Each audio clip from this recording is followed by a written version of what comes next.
Patay ang isang tanod sa Pangasinan ng pagbabarili ng riding in tandem sa Barangay Hall. Ayon sa pulisya, ibang opisyal raw pala ang target ng mga suspect. Ang buong detalye sa Express Report ni Mobile Journal Kayla Makantan.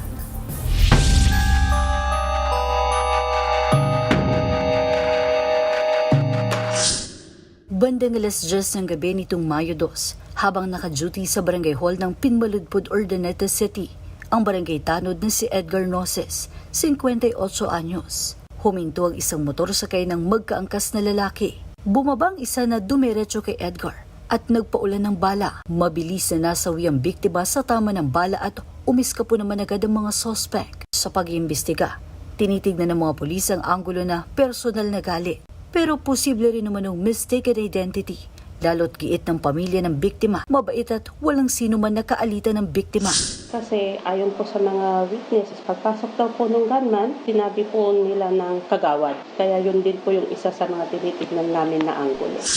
3 basyo ng bala mula sa .45 caliber ang na-recover ng mga pulis. Patuloy sila ngayon sa follow-up investigation sa mga testigo at backtracking sa kuha ng mga CCTV para makilala ang mga responsable sa krimen. Nagbabalita mula sa Frontline, Mobile Journal, Kayla Makantan.